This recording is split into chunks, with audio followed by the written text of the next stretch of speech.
So let's talk about what actually happens to children when they grow up in emotionally unstable, high conflict or toxic environments. Whether the parents are divorced or still living under the same roof, you'll find these statistics, they apply to them in the same way. The first thing is mental health consequences. Children, this is from the American Psychiatric Board, it says children from high conflict homes are 3 times more likely to develop anxiety and depression even if the parents never divorce. These children often show symptoms of emotional dysregulation, frequent mood swings, outbursts or withdrawal, which appeared in the Journal of Family Psychology. Some grow up to be adults who cannot express themselves except through anger or complete shutdown. Toxic homes teach children that love is unpredictable. One day warm, one day cold. This becomes their emotional default. And so love becomes a tool rather than a blessing. They learn that love is to be used against each other as a punishment to give or don't give or withhold, rather than thinking of love is existing in everything. Even if you disagree,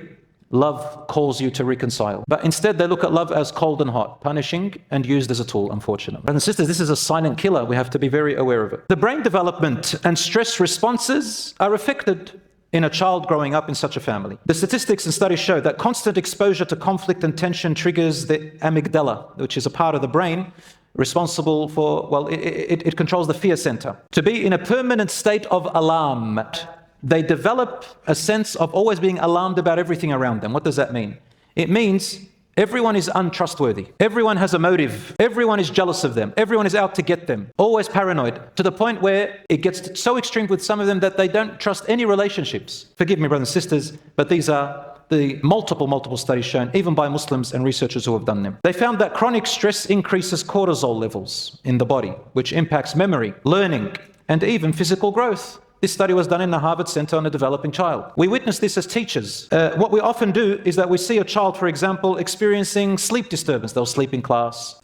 Sometimes we find, the studies have shown that they've got poor immune systems. They're always getting sick. They're having stomach aches, headaches, and even stunted brain development. Another thing that happens is behavioral issues and school struggles. Studies have shown that there is more likely for these children to struggle with focus, discipline, and impulse control. We often mislabel this behavior as that's just a naughty kid. They were born naughty. They're just obnoxious and that's it. Disobedient or slow learners, we call them. When in reality, they are just emotionally overwhelmed. Now, there are some students who do have some cognitive delay and they're born with some, from birth, some cognitive issues that they can work on. It's not necessarily the parents' fault or whatever happened, but wallahi, a large number of them who have delays in their learning and their focus and so on, we find that a big number of them, one of the causes, we find that in the home, there is big conflict.